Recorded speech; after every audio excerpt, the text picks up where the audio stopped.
자, 오늘 우리에게 주실 하나님의 말씀은 마가복음 8장 1절부터 10절까지 말씀입니다. 마가복음 8장 1절부터 10절까지 말씀입니다.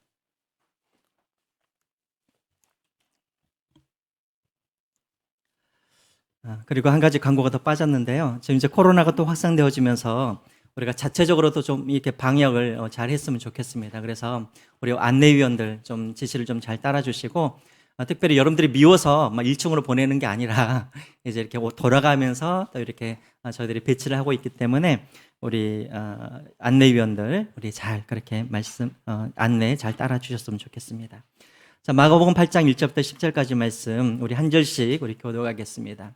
그 무렵에 또 큰 무리가 있어 먹을 것이 없는지라 예수께서 제자들을 불러 이르시되 내가 무리를 불쌍히 여겨노라. 그들이 나와 함께 있은지 이미 사흘이 지났으나 먹을 것이 없도다. 만일 내가 그들을 굶겨 집으로 보내면 길에서 기진하리라. 그 중에는 멀리서 온 사람들도 있느니라. 이 사람들로 배부르게 할 수 있으리까. 예수께서 물으시되 너희에게 떡 몇 개가 있느냐 이르되 7이로소이다 하거늘 예수께서 무리를 명하여 땅에 앉게 하시고 떡 7개를 가지사 축사하시고 떼어 제자들에게 주어 나누어 주게 하시니 제자들이 무리에게 나누어 주더라. 또 작은 생선 2마리가 있는지라 이에 축복하시고 명하사 이것도 나누어 주게 하시니 배불리 먹고 남은 조각 7강조리를 거두었으며 사람은 약 4,000명이었더라. 예수께서 그들을 흩어 보내시고 그 제자들과 함께 배에 오르사 달마누다 지방으로 가시니라. 아멘.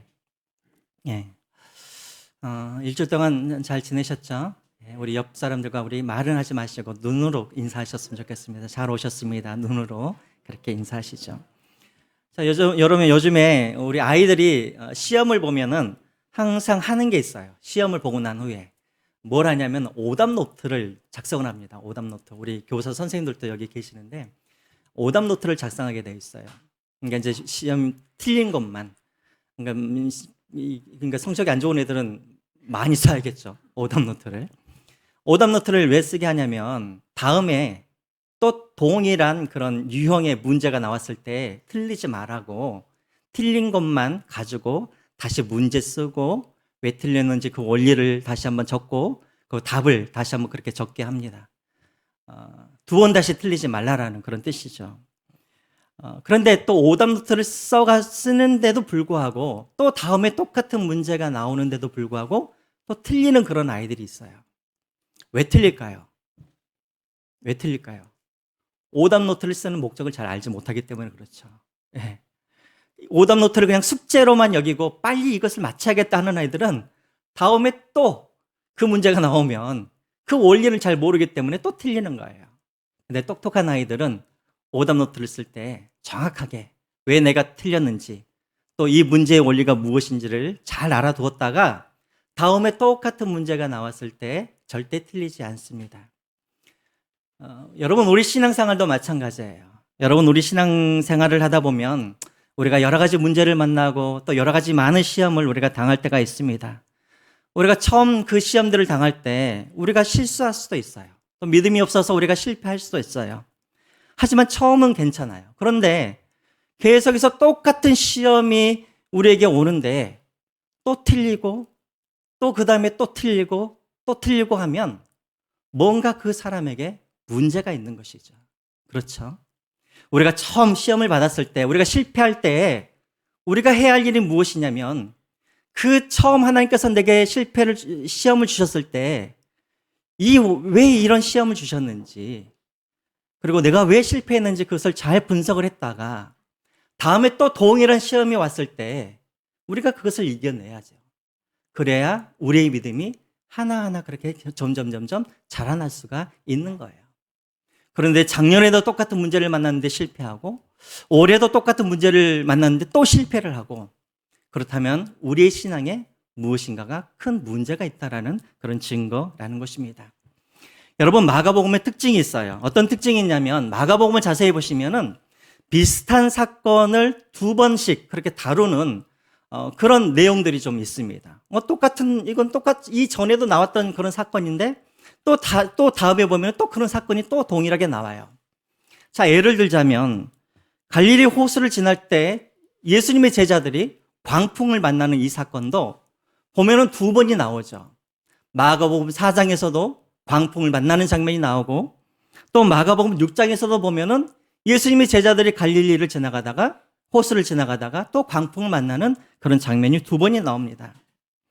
또 앞을 못 보는 그런 맹인을 고치는 그런 사건들도 보면은 또 마가복음 8장에도 나오고 마가복음 10장에도 또 나오게 되어지죠.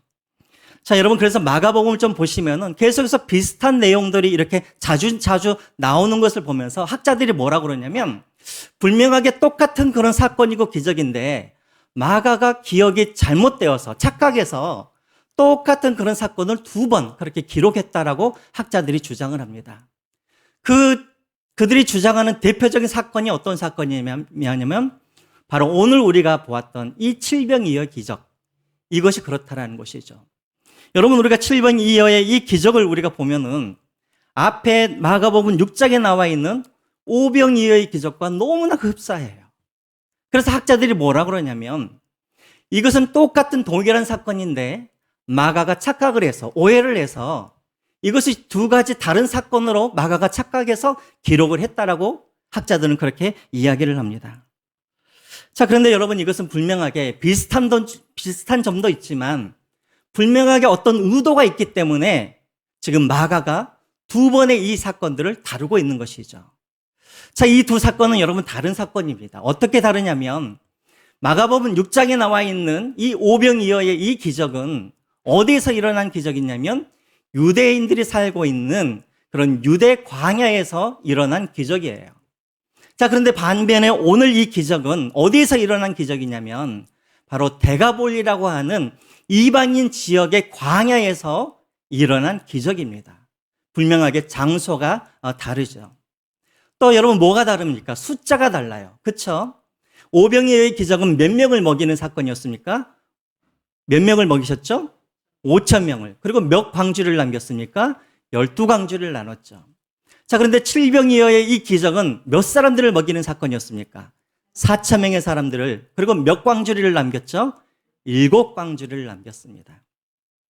자, 그러니까 분명히 숫자도 또 다르죠. 자, 그런데 정확하게 이 두 기적이 다르다라는 것을 누가 말씀하고 계시냐면 예수님께서 직접 예수님이 말씀하시는 부분이 있어요. 마가복음 여러분 8장 19절과 20절을 한번 보십시오. 마가복음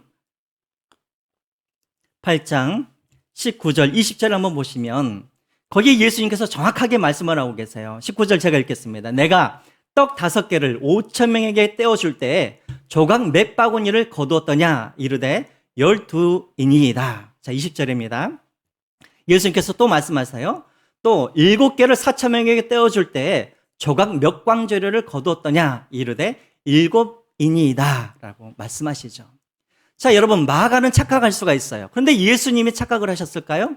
예수님은 착각을 하실 리가 없죠. 자, 예수님은 분명히 오병이어의 기적도 이야기하고 계시고 칠병이어의 이 기적을 예수님도 동일하게 다른 사건으로 그렇게 예수님이 말씀하고 있다라는 것입니다. 자, 그렇다면 여러분, 우리에게 의문이 있죠. 왜 예수님은 이 비슷한 기적을 두 번씩이나 그렇게 기적을 일으켰을까? 왜 그랬을까요? 왜 그랬을까요? 네? 잊지 말라고. 그렇죠. 뭔가 중요한 메시지가 있기 때문에 두 번씩이나 이야기를 하죠. 여러분들도 그렇죠. 자녀들에게 중요한 말이 있으면 잊지 말라고 한 번만 말씀하십니까? 아침에 말을 하고 점심에 또 말을 하고 아이들이 제발 좀 잔소리하지 말라고 할 때까지 계속해서 말을 하죠. 이렇게 같은 사건을 계속해서 반복한다는 건 뭐냐면 거기에서 반드시 예수님이 말씀하고자 하시는 그런 메시지가, 중요한 메시지가 거기에 담겨져 있다라는 것입니다. 결론적으로 말하자면 여러분, 오늘 칠병이어의 이 기적은 무엇을 말씀하고자 하시냐면 예수님은 유대인들의 선한 목자일 뿐만 아니라 또 누구의 선한 목자라는 것을 보여주기를 원하십니까? 이방인들의 선한 목자라는 것을 보여주시기 위함이라는 것입니다.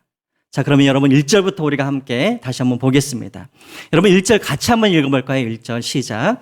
그 무렵에 또 무리가 있어 먹을 것이 없는지라 예수께서 제자들을 불러 이르시되, 먼저 여러분 여기서 그 무렵이라는 말이 나와 있는데, 여기서 말하는 그 무렵이란 언제를 말하는가? 지난주에 여러분 우리가 스로베니게아 여인 사건 저번 주에 다루었죠. 이 사건이 어디에서 일어난 사건이었냐면 이방인들이 살고 있는 두로라는 지방에서 일어난 사건이었어요. 자, 그런데 이 기적을 예수님께서 베푸신 다음에 예수님이 어디로 떠나시냐면 두로 바로 위쪽인 시돈이라는 지역으로 예수님이 떠나십니다. 그리고 이제 시돈을 또 지나서 예수님이 또 어디로 가시게 되냐면 데가볼리라는 지역으로 예수님께서 가세요. 자, 이 데가볼리라는 이 도시, 데가라는 말은 무슨 말이냐면 열이라는 뜻을 갖고 있어요. 데가. 볼리라는 말은 무슨 말이냐면 폴리스, 도시라는 그런 뜻을 갖고 있죠. 다시 말하면 데가볼리라는 뜻은 뭐냐면 10개의 도시로 이루어진 큰 지역을 데가볼리라고 하는 거예요. 자, 우리가 읽진 않았지만 바로 이 사건 앞에 보면 7장 마지막에 보면은 예수님께서 데가볼리에서 어떤 기적을 베푸시냐면 에바다, 여러분 알고 계시죠? 에바다, 열릴지어다. 이 에바다의 기적을 예수님께서 일으키세요. 다시 말하면 귀가 어둡고 말을 어눌하게 하는 한 장애인을 하나님께서 고치시는 그런 기적이 데가볼리에서 일어나게 됩니다. 자, 그런데 이 사건들을 듣고 많은 사람들이 예수님께 모여들었다라는 거예요. 데가볼리 사람들이. 자, 그런데 여러분 사실은 이 데가볼리 사람들이 이 사건 때문에만 거기에 예수님을 찾아온 게 아니에요. 여러분들이 기억하신지는 모르겠지만 퀴즈를 한번 내보겠습니다. 또 졸리고 그러시니까 퀴즈를 한번 낼게요. 자, 마가복음 어디쯤 보면은 우리가 이미 봤어요. 어떤 사람이 데가볼리에 가가지고 예수님에 대해서 전한 일이 있어요. 마가복음에. 누구였을까요, 그 사람이?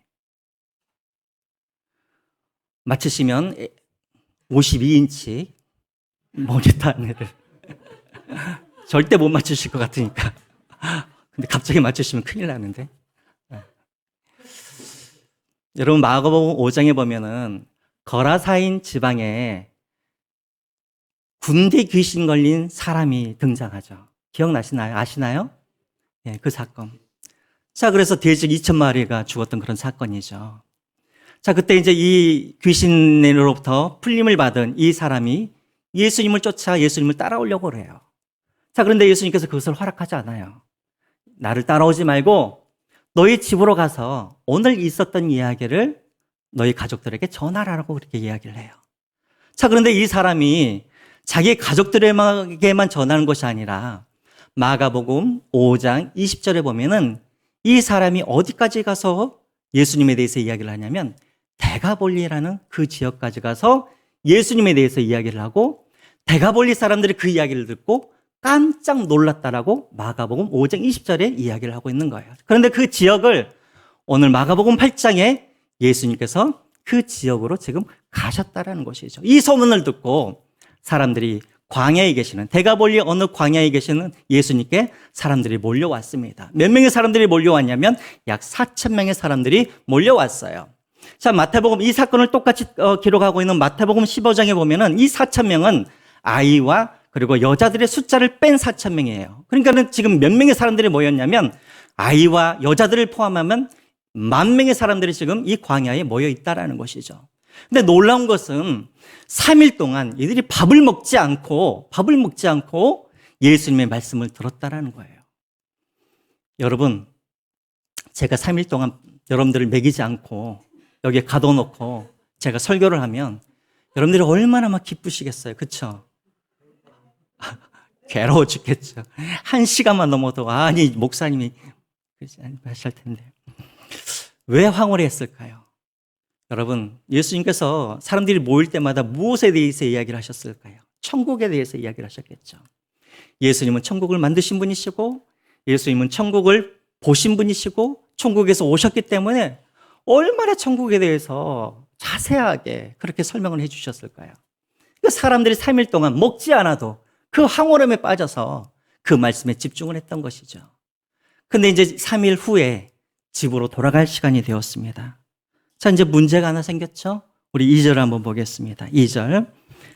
같이 한번 읽어볼까요? 시작. 내가 무리를 불쌍히 여기노라. 그들이 나와 함께 있은지 이미 4일이 지났으나 먹을 것이 없도다. 예, 예수님께서 불쌍히 여기셨다고 되어 있습니다. 여러분, 우리가 마가복음 계속해서 보면서 불쌍히 여기시다, 불쌍히 여기시다 자주자주 나오는 단어이죠. 예수님이 기적을 행하실 때마다 문둥병자를 고치시고 죽은 자를 살리실 때마다 항상 그 앞에 먼저 나오는 단어가 뭐였냐면 불쌍히 여기시다라는 이 단어인 거예요. 여러분, 우리가 하나님 앞에 우리가 하나님을 믿고 우리가 주님의 자녀가 된 것은 우리가 구원받을 만한 어떤 자격이 있어서가 아니라 주님이 우리를 불쌍히 여기셨기 때문에 주님이 우리를 찾아오시고 그 예수님이 믿어지게 하시고 우리로 하여금 자녀되게 하셨음을 믿으시기 바랍니다. 오늘 여기서도 마찬가지예요. 불쌍히 여기셨노라 이 단어가 나오면 그 다음에는 반드시 어떤 기적이 나오게 되어 있죠. 예수님을 움직이게 하는 어떤 힘은 어디에서 나왔냐면 바로 불쌍히 여기다라는 이 마음에서 예수님의 기적의 힘이 나오게 된 것이죠. 여러분, 여기서 불쌍히 여기다 이 말, 제가 전에도 여러분들에게 말씀을 드렸죠. 이것은 바로 어머님의 마음이라는 것이죠. 아픈 자식을 바라보면서 엄마가 느끼는 그 아픔, 영어로는 compassion이라고 하죠. compassion. 연민, 사랑, 측인이 여기다 이 단어인 것이죠. 여러분, 자식들이 아프면 어머니들은 얼마나 더 아픕니까? 2배, 3배로 아프시죠? 지금 그 마음으로 이 무리들을 보고 계신다라는 거예요. 자, 그러면 왜 이 무리들을 보시면서 불쌍히 여기셨는가? 3절을 한번 보겠습니다. 3절. 같이 한번 읽어볼까요? 시작. 만일 내가 그들을 굶겨 집으로 보내면 길에서 기진하리라. 그 중에는 멀리서 온 사람들도 있느니라. 예, 3일 동안 4,000명의 10,000명의 사람들이 음식을 먹지 못했어요. 금식 수련회를 한 것이죠. 이제 집으로 돌아가야 되는데 굶겨서 그들을 보내게 되어지면 그들의 집이 멀리 있기 때문에 가다가 길가에 쓰러지면 안 되잖아요. 그러니까 예수님이 불쌍한 마음이 든 거예요. 굶겨서 보낼 수 없기 때문에. 여러분, 저는 저희 어머니가 중학교 2학년 때 저희 어머니가 돌아가셨어요. 아이고야. 그런데 그 엄마의 역할을 누가 해주셨냐면 저희 누님들이 엄마의 역할을 해주셨죠. 누님이 4명이나 되었기 때문에. 특별히 저를 사랑해 주시는 누님이 다 사랑해 주시는데 막내 누님이 그렇게 저를 사랑해 주셨어요. 그래서 예수님도 막내 누나를 통하여서 제가 알게 되었는데 지금은 이 막내 누님이 어디 있냐면 저기 경남 그 진영 있죠. 진영. 단감으로 유명한 곳. 거기에서 지금 3호로 이제 지금 있는데요. 가끔 막내 누나 집을 이제 놀러 가면 도착하자마자부터 뭔가를 막 만들어 주세요. 막 먹여요. 그리고 거기 집에 있는 동안에 계속해서 뭔가를 또 만들어주고 맨날 먹여줘요. 막 돼지를 만들려고 막 계속해서 먹이고 또 먹여요. 그리고 이제 집으로 올라오려고 서울에 올라오기 전에 또 마지막까지 먼 길 가니까 또 뭐 어떻게 해요? 또 먹여요. 가면서 배고프지 말아라고 또 먹여주세요. 여러분, 이것이 바로 엄마의 마음이죠. 여러분, 어머니는요 절대 자식을 굶겨서 보내지 않아요. 이게 어머님의 마음인 것이죠. 지금 예수님의 마음이 그거예요. 내가 너희들을 절대 굶겨서 보내지 않겠다라고 하는 것이 바로 지금 예수님의 마음인 것이죠. 그래서 예수님이 뭐라고 하시냐면 제자들에게 너희들이 먹을 것을 주라라고 말씀을 하십니다. 그런데 제자들의 반응이 오병이어 때의 그 기적 때 오병이어의 사건이 일어나던 그때와 반응이 똑같아요. 하나도 안 틀려요. 4절을 한번 보겠습니다. 어떻게 반응을 하는지. 4절 한번 볼까요? 시작. 제자들이 대답하되 이 광야 어디서 떡을 얻어 이 사람들로 배부르게 할 수 있으리까? 여러분, 어쩜 이렇게 똑같습니까? 그렇죠? 오병이어의 기적이 일어났을 때도 제자들이 우리가 어디에서 떡을 얻습니까? 어디에서 우리가 떡을 구합니까? 그때도 그랬는데 자, 똑같은 사건이 일어났는데도 제자들이 또 뭘 해요? 엉뚱한 대답을 하죠. 또 오답을 또 이야기를 하고 있는 거예요. 공부 못하는 아이들이 오답 노트를 하면서 또 동일한 문제에 또 틀리듯이 이 공부 못하는 이 제자들도 처음 시험을 그렇게 통과했으면 두 번째 시험은 통과를 해야 되는데 또 실패를 하고 있는 것이죠. 자, 여러분, 대체 이 제자들에게는 무슨 문제가 있었을까요? 왜 제자들은 처음에도 실패하고 두 번째도 또 실패할 수밖에 없었을까요? 오늘 우리가 이 4절의 이 말씀을 중심으로 우리가 몇 가지만 우리가 알아보고 오늘 말씀을 마치겠습니다. 먼저 이 4절 말씀을 통해서 우리가 알아야 될 것은 무엇이냐면 제자들이 품어야 할 마음은 바로 불쌍히 여기는 마음이라는 것입니다. 여러분 첫점 기억하십시오. 제자들이 품어야 할 마음은 불쌍히 여기는 마음이라는 것입니다. 여러분 참 희한한 게 있어요. 2절에 보시면 예수님께서 무리들을 보시고 불쌍히 여기셨다가 아닙니다. 2절에 보시면 예수님이 제자들을 향해서 말씀하고 계시는 거예요. 내가 저들을 불쌍히 여기노라라고 제자들에게 말씀을 하고 있는 거예요. 아니 불쌍히 여기시면 그냥 혼자 말로 저들이 너무 불쌍하다 하실 텐데 왜 제자들을 향하여서 내가 저 무리들이 불쌍히 여기노라고 그렇게 제자들에게 일부러 말씀하시고 니들이 그들을 먹이라라고 그렇게 말씀하셨을까요? 그 이유는 제자들 너희들이 가져야 할 마음이 바로 불쌍히 여기는 이 마음이 있어야 한다는 것을 말씀하시기 위함이라는 것입니다. 제가 방금 전에 말씀을 드렸듯이 여러분 제가 질문을 하나 할게요. 우리 김인당 우리 집사님 어려운 질문을 하겠습니다. 자, 예를 한번 들어볼까요? 형기가 이제 지금 군대에 가 있잖아요. 논산이 있는데 형기가 오랜만에 이제 휴가를 받고 이제 집에 왔어요. 자, 그런데 집에 쌀 한 톨이 없는 거예요.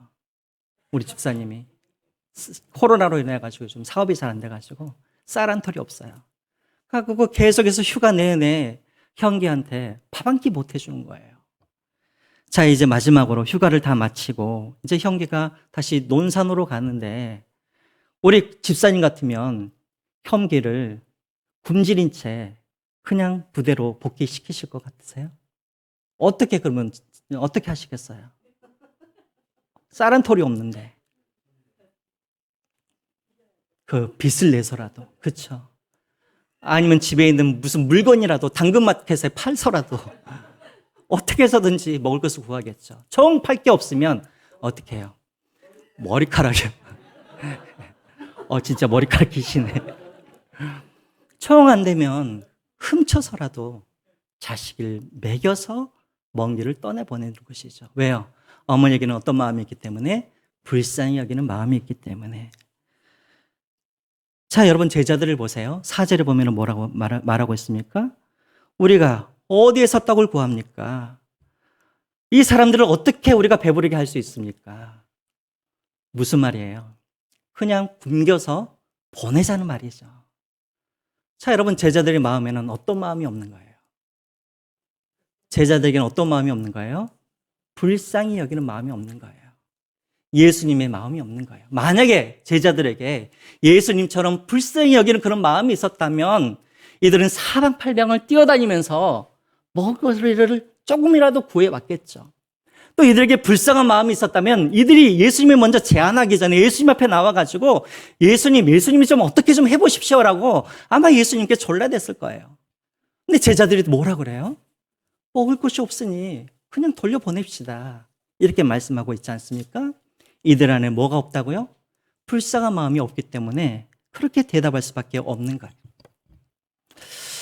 여러분 지금 예수님께서 일부러 제자들에게 불쌍히 여기노라 말씀하시면서 너희들이 먹여라고 말씀하시는 이유가 무엇이냐면 앞으로 이제 예수님께서 하늘로 올라가시고 이제 예수님께서 하시던 이 일들을 누가 해야 되냐면 제자들이 그 일을 해야 되는데 제자들이 하나님의 사명, 예수님의 사명을 이루기 위해서 이들이 가져야 할 마음이 어떤 마음이냐면 바로 이 불쌍히 여기는 이 마음이 있어야 그들이 예수님의 사역을 계속해서 감당할 수 있기 때문에 오늘 이 사건을 통하여서 예수님이 제자들에게 너희들도 불쌍히 여기는 마음이 있으라라는 이 이유로 예수님께서 오늘 이 사건을 다시 일으키신 것입니다. 여러분, 우리나라는 이제 먹을 것이 없어서 굶어서 죽는 사람들은 많이 없죠. 이제 우리나라는 이제 풍족한 그런 나라가 되었습니다.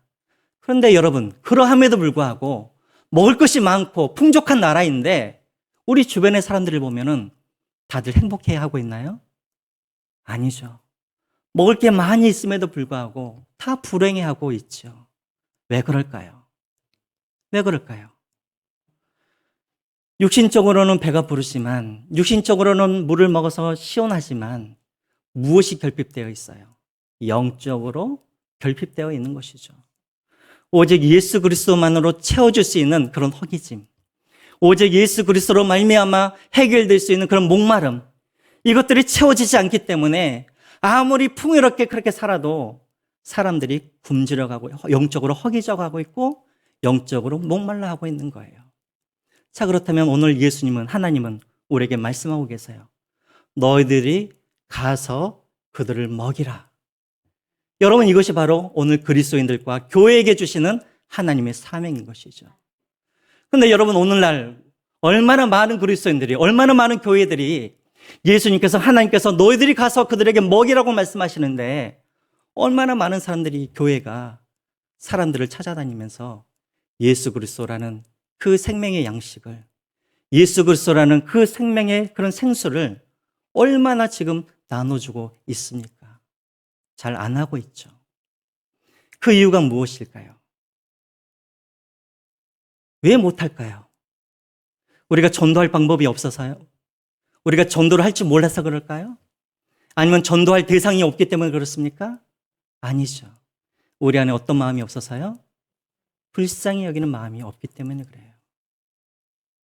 여러분의 그런 가게에 찾아오는 손님들, 여러분들이 날마다 운동하시면서 만나는 사람들, 여러분들이 날마다 만나는 여러분들의 자녀들, 친족들, 친구들, 왜 우리가 전도를 못합니까? 우리가 예수 그리스도가 없습니까? 우리 안에 예수님의 은혜가 없습니까? 그런데 왜 우리가 그들에게 나눠주지 못하죠? 그 이유는 우리 안에 불쌍한 마음이 없기 때문에 그렇다라는 것이죠. 그러므로 여러분, 오늘 우리 한국교회가, 우리 그리스도인들이 가장 먼저 회복해야 할 것은 무엇이냐면 바로 불쌍히 여기는 이 마음이 있어야 한다는 것입니다. 이 마음이 있어야 우리가 이 예수 그리스도라는 이 생명을, 양식을 가지고 우리가 나아갈 수가 있는 것입니다. 첫 번째로 우리가 가져야 할 마음, 회복해야 할 마음, 어떤 마음이라고요?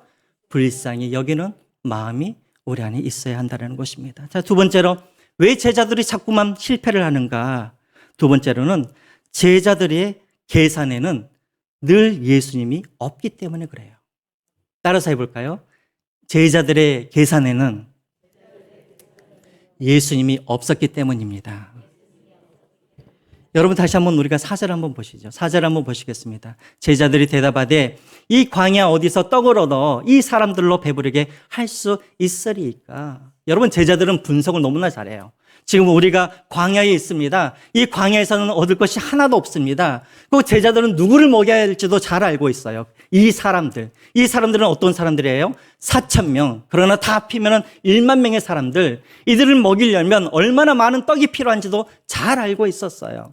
자, 그리고 이들은 사명도 잘 알고 있었어요. 어떤 사명? 이들을 배부르게 해야 되는 그런 사명이 우리에게 있다라는 것들도 잘 알고 있었어요. 여러분, 제자들은 분석하는 것은 잘해요. 현실 인식은 아주 잘하고 있어요. 근데 문제는 무엇이냐면 이들의 분석 속에서, 이들의 계산 속에서 무엇이 빠져 있냐면 예수 그리스도가 빠져 있는 것이죠. 그렇죠? 여러분, 이와 똑같은 사람들이 있었어요. 어디에 나와 있냐면 여러분, 민수기 13장에 보면은 누가 나옵니까? 바로 실굽했던 이스라엘 백성들이 가데스 바네아에서 정탐꾼을 보내는 그런 사건이 있었었죠. 그때 여러분, 정탐꾼들이 이 가나안 땅을 정탐하고 다시 돌아와서 이들이 보고를 하는데, 여러분, 10명의 그런 어떤 정탐꾼들이 어떻게 보고를 합니까? 이들은 정확하게 분석을 하고 정확하게 보고를 해요. 어떻게 보고를 하죠? 그 땅에는 좋은 땅입니다. 좋은 열매를 맺습니다. 또 어떻게 보고를 합니까? 거기에는 또 견고한 성이 있습니다. 또 거기에는 안악자손과 같은 키가 장대한 사람들이 있습니다. 또 그들은 철병거를 가지고 있습니다. 여러분, 이들은 거짓말을 한 것이 아니라 이들은 정확하게 보고 있고 정확하게 분석을 하고 있어요. 그래서 결론이 무엇이었냐면 우리는 스스로 보기에 뭐와 같다고 이야기를 합니까? 메뚜기와 같습니다. 그래서 우리는 능히 올라가서 그 백성들을 치지 못합니다. 이것이 결론인 거예요. 정확하게 분석을 하고 정확하게 현실을 보았는데 문제는, 결론은 무엇이었냐면 우리는 할 수 없습니다라는 결론밖에 못 내는 거예요. 그들의 계산에 뭐가 빠졌어요? 예수 그리스도가 빠져 있는 것이죠. 여러분, 우리도 마찬가지예요. 여러분, 우리도 어떤 문제를 만나면 우리는 분석을 너무나 잘해요. 아, 이 문제가 왜 생겼고 어떻게 하면 이 문제를 해결할 수 있고 그러면 내게 필요한 것이 무엇인지 우리는 분석을 참 잘하는데 늘 우리의 계산 속에서는 무엇이 빠져 있냐면 뭐가 빠져 있어요? 예수 그리스도가 늘 빠져 있어요. 그러니까 늘 결론은 무엇이냐면 우리는 할 수 없다라는 결론밖에 나지 않는 거예요. 이제 오늘 회의가, 오늘 이제 우리 예배를 마치면 이제 우리 예산위원회 우리가 이제 또 모이지 않습니까? 지난 한 2, 3주 동안 이제 저희들이 예산을 짜는데 예산을 짜면서 참 하나님의 은혜가 있었습니다. 사실은 올해 코로나로 인해서 참 많이 어려웠지 않았습니까? 그래서 사실은 우리 마음 가운데, 제 마음 가운데 성도들의 수도 줄었고 또 코로나도 인해서 어려움도 당하고 그래서 아무래도 올해는 정말 적자가 나겠다. 그런 이제 마음이었죠. 자, 그런데 재정부에서 이제 보고를 해주시는데 재정부에서 뭐라고 보고를 하냐면 목사님, 이상하게 올해 재정이 적자가 나질 않고 오히려 성도들이 교회에서 떠나가기 전에 그 헌금과 똑같이 헌금이 나옵니다. 그런 이야기를 하시는 거예요. 그럼 맞습니까? 집사님? 예. 여러분, 우리 인간의 계산으로 보면 당연히 사람들도 떠났고 코로나도 일어나고 그러면 우리 재정이 어떻게 돼야 돼요? 적자가 나야 되잖아요. 그런데 하나님께서 이상하게 하나님이 채워주셔서 오히려 사람들이 떠나가기 그 전에 그 액수의 만큼 하나님께서 채워주시더라는 것이죠. 그래서 내년에도 우리가 깎지 않고 그대로 이렇게 예산을 짤 수가 있는 그 은혜가 있습니다. 여러분 보십시오. 우리가 분석하면 분명히 마이너스가 나와야 되잖아요. 그렇죠? 근데 하나님께서 희한한 방법으로 하나님께서 성도들을 축복하시고 또 하나님께서 성도들에게 또 마음을 주셔서 이렇게 자원하는 마음을 주셔서 그렇게 하나님께서 채워주시더라는 것이죠. 여러분 기억하십시오. 지금까지도 여러분 우리는 우리 힘으로 살아오지 않았습니다. 그렇죠? 지금까지도 하나님께서 도와주셔서 지금까지 우리가 여기까지 왔는데 마치 한 번도 하나님의 은혜를 경험하지 못한 사람들처럼 누가 그 사람들을 먹일 수 있습니까? 이렇게 믿음 없는 이야기를 하면 안 된다는 것이죠. 여러분 이제 내년에 여러분들이 아마 가정적으로 무엇인가를 계획하고 계실 것이고 또 우리 젊은 청년들도 자신들의 인생의 계획을 하고 계실 것인데 여러분 분석만 하지 마십시오. 여러분 예배자의 눈을 가지십시오. 분석하는 사람들은 어떤 사람들이냐면 예수님을 빼놓고 현실적인 것으로만 계산하는 사람들이 분석적인 사람들이라고 한다면 우리는 예배자의 눈으로 우리 인생 계획을 짜야 된다는 것입니다. 어떻게 해요? 우리 계산 속에 무엇을 넣어야 돼요? 예수 그리스도를 우리 계산에 넣어야 한다는 것이죠. 여러분들 늘 여러분들 인생을 살아가실 때 또 어떤 문제를 만나셨을 때 항상 여러분들의 계산 속에 예수 그리스도를 넣어서 포함해서 계산할 수 있는 여러분들이 되시기를 주님의 이름으로 부탁드립니다. 이제 여러분 결론입니다. 그러면 왜 예수님께서는 2번씩이나 비슷한 기적을 보이셨는가? 그리고 왜 제자들은 자꾸만 똑같은 실수를 하는가? 그 이유는 무엇이냐면 이들이 첫 번째 그 기적을 통해서 알아야 할 그 예수 그리스도를 이들이 몰랐기 때문에 그래요. 첫 번째 그 오병이어의 기적을 통해서 이들이 만나야 할 예수 그리스도는 어떤 분이었냐면 선한 목자가 되신 예수 그리스도를 이들이 만나야 했었다라는 것입니다. 여러분 요한복음 10장에 보시면 예수님이 자기를 선한 목자라고 그렇게 소개를 하고 계세요. 그러면서 10장 9절에 뭐라고 말씀하시냐면 이렇게 말씀을 하십니다. 우리 10장 9절 우리 같이 한번 읽어볼까요? 요한복음 10장 9절 같이 한번 읽어보겠습니다. 시작. 내가 문이니 누구든지 나로 말미암아 들어가면 구원을 받고 또는 들어가며 나오며 꼴을 얻으리라.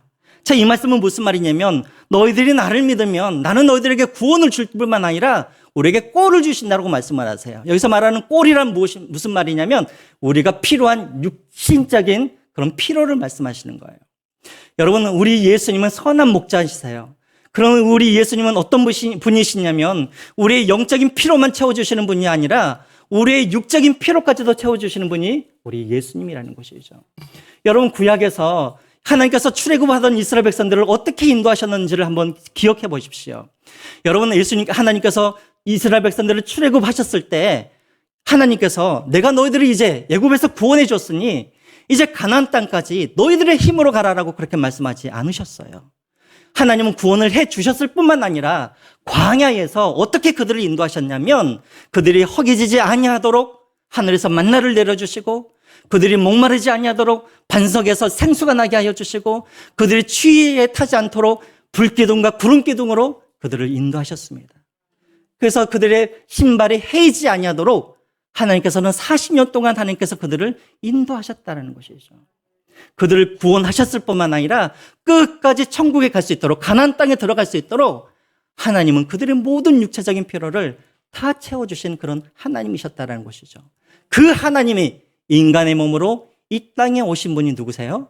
바로 예수 그리스도라는 것입니다. 그래서 예수님께서 마태복음 6장 31절과 32절에 이렇게 약속을 하고 계시죠. 우리 같이 한번 읽어보겠습니다. 시작. 그러므로 염려하여 이르기를 무엇을 먹을까, 무엇을 마실까, 무엇을 입을까 하지 말라. 이는 다 이방인들이 구하는 것이라. 너희 하늘 아버지께서 이 모든 것이 너에게 있어야 할 줄을 아시느니라. 아멘. 왜 예수님께서 한 번이면 되는데 두 번이나 똑같은 기적을 베푸셨을까요? 우리가 신앙생활을 하는 데 있어서 가장 큰 걸림돌이 뭐냐면 바로 떡의 문제예요. 먹고 사는 문제죠. 그렇죠? 여러분들이 한번 여러분들을 되돌아보세요. 여러분들이 예수님을 배반하고 여러분들이 믿음에 실패하고 여러분들이 가장 약한 부분이 어디예요? 떡의 문제죠. 먹고 사는 문제 때문에 예수님을 배반하고 먹고 사는 문제 때문에 예수님을 떠나고 먹고 사는 문제 때문에 세상과 타협하고. 그래서 여러분 보세요. 예수님께서 40일 동안 광야에서 금식하셨을 때 사단이 제일 먼저 시험한 게 뭐였어요? 떡에 관한 시험이었죠. 또 부자 청년을 보세요. 부자 청년이 예수님을 따라오려다가 그가 포기하고 집으로 돌아간 이유가 무엇이었어요? 결국은 먹고 사는 문제 때문에 그가 예수님을 포기하고 돌아갔죠. 이 떡의 문제가 해결되지 않으면 우리는 끝까지 예수님을 쫓아갈 수가 없는 거예요. 자, 그래서 예수님은 다시 한번 가르쳐주고 있는 거예요.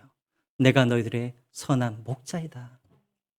내가 너희들의 영적인 부분뿐만 아니라 내가 너희들의 육신의 그런 모든 필요까지도 내가 채워주시는 그런 하나님이다라는 것을 이것을 통해서 또 보여주고 있는 것이죠. 여러분, 먹고 사는 것 많이 힘드시죠? 안 힘드세요? 하나님께서 날마다 풍성하게 주셔서 괜찮습니까? 힘들죠. 그러나 우리가 늘 잊지 말아야 할 게 있어요. 그것은 무엇이냐면 하나님은 우리의 뭐라는 거예요? 선한 목자라는 거예요. 자, 그럼 우리는 누구이겠어요? 우리는 하나님의 뭐예요? 예?